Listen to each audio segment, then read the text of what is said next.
What's good, Fight World? Steel Mills Boxing checking back in with y'all, man. What's good? What's the business? Leaving this parking lot, man, trying to getting the fan bam something to grub on, man. But I want to talk about Jermell Charlo. Jermell Charlo. I've said before, I'm not the biggest fan of the Charlos. Because I'm not a fan of the aggression. I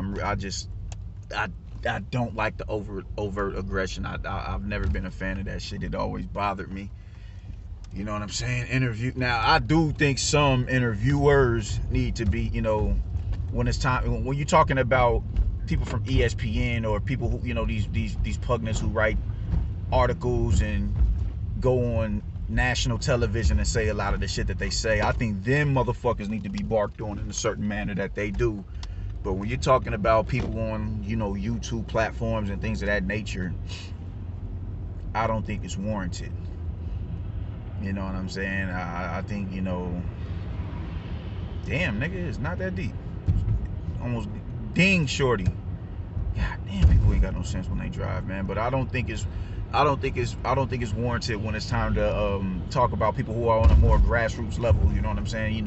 YouTube isn't like ESPN, but I think in the near future is eventually going to eclipse ESPN, because now you don't need a degree in journalism to go on, to get your voice heard and your analysis on a particular sports subject that you like. So at the moment, it's not ESPN right now, but I think it's doper than ESPN because you get to reach out and touch these people. I think it's dope. I think it's dope. So I'm not the biggest fan of the Charlos in that sense of things, and their approach to the to boxing, I'm not the biggest fan of them, but they're undeniable at the moment. They're pretty, especially Jermell. Jermell ain't ducking no smoke. He with all the activities, all of them, and I should be a fan of Jermell. He's on my top 10 pound for pound list. I know that much. He's on all 3 belts, but I do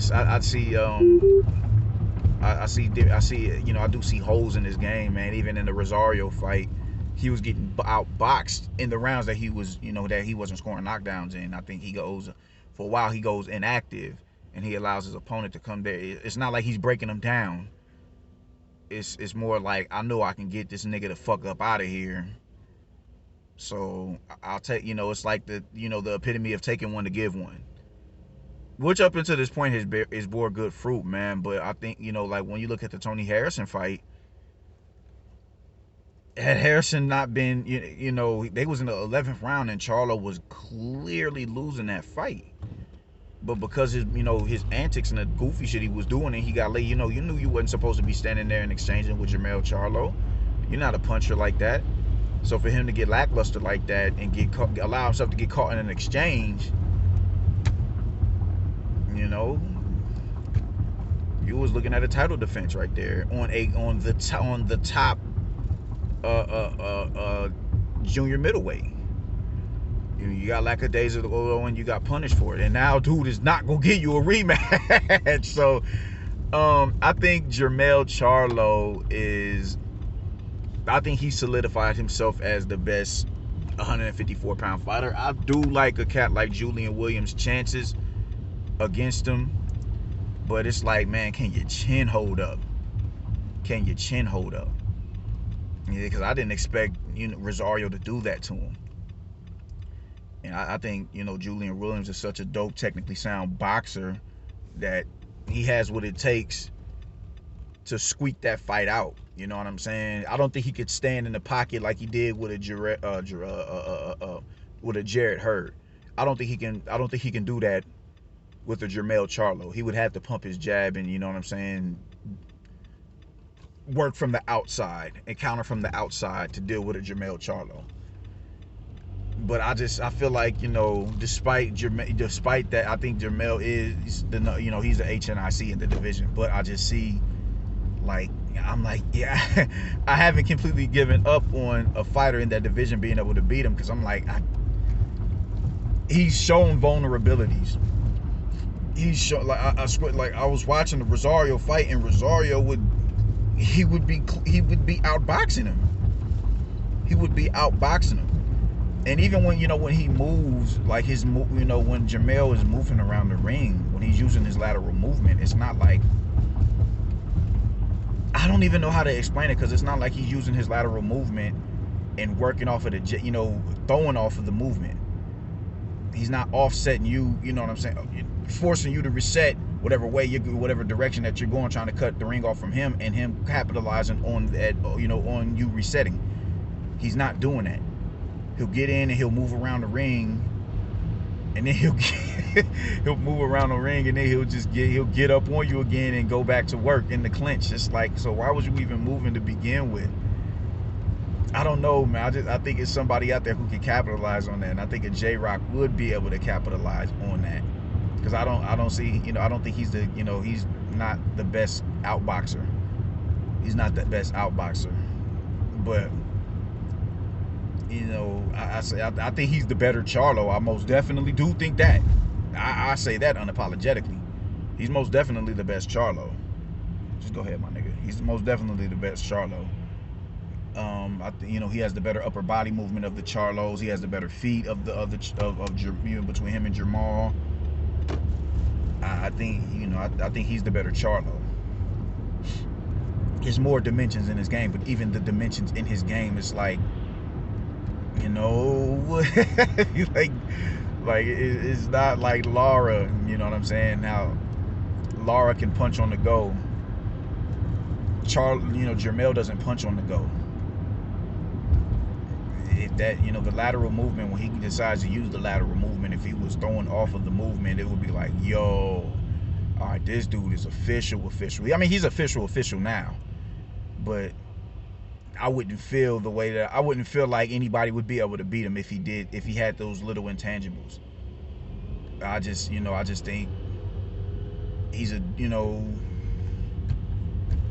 he's proven himself to be the top dog in the division just because of how he's getting cats up out of there.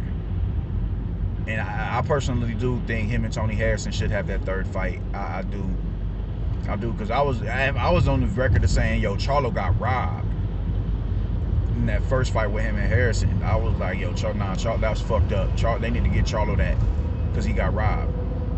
But it was also the commentary, and this is why you have to know when to take commentary into consideration.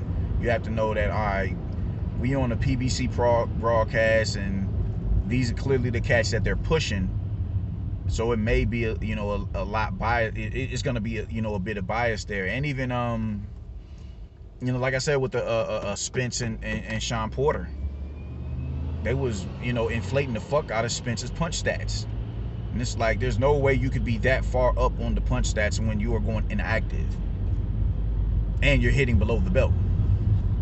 You know what I'm saying? So how are you that far ahead on the punch stats? It just was like, yo, y'all are clearly on some bullshit. So, and they were big and Spence up. So it's like, you have to know when to you have to take those things in context and be able to unpack it for your goddamn self. And what I see from from the nigga Charlo, it's like, of that particular fight with him and Harrison, I was really, like, nah, man, Charlo got robbed. And I remember my man Antoine was like, man, nah, he lost. I'm like, man, let me go back and watch this fight, man. And I rewatched it, and I was like, yo, yeah, I was bugging the fuck out, man. Like, yeah, that nigga got crashed that first fight. And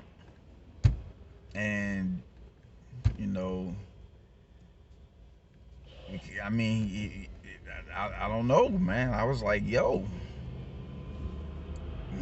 So, yeah, man, I do think the Charlos are dope. I'm not the biggest fan of either of them. I would be lying if I said I was. I'm not the biggest fan of them. I think they're dope. They're undeniable. I know they're undeniable. And for Charlo to come back and win in that fashion after getting completely outboxed, and that just goes to show the mental fortitude. Like, he's never out of the fight. He's never out of the fight. He's never gonna be a nigga who's like, man, I'm losing, and I'll go in here and try and, you know what I'm saying, throw some shit and hopefully it lands. No, he was still calculative in initiating exchanges, and it bore good fruit. So I thought that was dope, man. I was pretty upset because I did want Harrison to win that fight. I don't know what it is about PBC and a lot of the, the cat. I'm usually going for the underdogs on the PBC side of things, man, because I think it's kind of corny how they push certain fighters like these are their golden gooses. It's like, all right, man, well, these is brothers too. Why aren't you pushing J-Rock? Why aren't you pushing Erislandy Lara? You know what I'm saying? Why aren't you pushing Luis Ortiz? Why aren't you pushing these brothers? Why aren't you pushing them the way that you're pushing the Charlo and the Spence? Like Porter, I was going for Porter. I was rooting for Porter. I'm like, I don't think Porter's gonna win. I was under the impression that Porter is just finna get, washed. And it turned out, hell no. Like he has a legitimate argument that he won that fight. And I'm conflicted, like I said before, on who actually won that fight. So I don't know, man. I think Charlo has solidified himself as the HNIC in that division, but I do think a technically sound boxer can come in there and disrupt all of that shit. I think that Jason Rosario was kind of nervous. He looked a little tense and timid in that fight. I think the lights may have been just a little too bright for him at that particular time, because I was like, yo, bro. Like, bro. But yeah, man, Banana, he was doing good work. Banana was doing good work in that fight when he wasn't getting knocked on his ass. So yeah, man, Charlo's a good, he's the top dog in the division. But I do like a cat like J-Rock's chances to win that fight. And even a Hurd, if Hurd can even make 54 again. Yeah, I see fastest in Hurd's game that could, give Charlo problems. Hurd isn't the fastest on his feet whatsoever. And I think he's not as slick for him to use that Philly shell the way that he uses it, but I've seen him in the clinch. He works well in the clinch. He gets low in the clinch. He gets some of the shots in the clinch. And he's big as shit. He's big as hell. And so he's going, he's going to hurt you if he hits you. You dig what I'm saying? Like, so, and I would like Lara's chances as well, because you're going to have to find Lara, and Charlo isn't as physically imposing as a J-Rock, and I still think Lara beat J-Rock.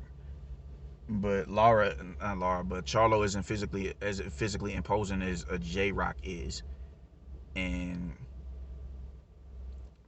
now Jermell has better head movement than Jermell, but it's not steady head movement. He'll slip a shot, and then it's like, all right, cool. After the second shot he slips, he's expecting to get off or be in position to land. Nah. Not Charlo, but Lara is he's a lot more economical with his punches, and he's gonna force you, to think, man, should I throw this shot? Or he could just go in there and just punch in volume like he did with Jared Hurd early on in the fight. He was throwing 4 punch combinations. Lara's only gonna throw the 1 and the 2. He's gonna throw the 1 and the 2. But he knew he needed to keep he needed to gain Hurd's respect early. You dig what I'm saying? And I don't think Charlo is as physically imposing as Hurd at the time. He never was. That Hurd is just a big dude. But Charlo is going to make, you're not going to want to get hit by Charlo. You're not. Charlo may be the hardest puncher in the division. I will say he is the hardest puncher in the division. When I saw, what he did to fucking Rosario, they're trying to investigate that win. I don't think that was an act at all. That man. So, yeah, man. It's a few people's chances that I like. I would like Alara's chance, and I would like J-Rock's chance, and I would like Jared Hurd's chances. but I would still have to edge Jermell Charlo, just, you know, based on his accomplishments in the division, and he's looking like, I'm not about to be stopped right now. I'm going to be undisputed. And if he does go undisputed, I don't think we can argue whether or not he's in top 5. I mean, shit. How will we do that though? You know what I'm saying? How will we do that? Because we got Fury and Joshua, and then eventually you're gonna have Ramirez and Josh Taylor. How will we? I don't know, man. But I know for a fact he shouldn't be denied top 10. I don't, because he's in my top 10 now, but I don't think it should be, because there's a lot of people who don't have him in top 10. But I think it should not be denied after, if he does go undisputed. So at the time being, Charlo is the man at 54. He's the man. He's that nigga, man. So you do need to give Harrison that rematch though, that rubber match. I think the fans will love that. We deserve it. We deserve it. We most definitely deserve it. And I think you do gotta you gotta clear the air that, nah, bro, I didn't win that because he was bullshit, and I won that because I'm better than him. I think you do gotta right that wrong. Not right the wrong, but you gotta set that precedent. No, nigga, I would, because I'm that nigga. So, but yeah, that's my thoughts on Jermell Charlo, man. Like and subscribe to the video. Steel Mills Boxing, man. I'm outie. I gotta order this McDonald's through the app on my phone. Y'all holding me the fuck up. Peace.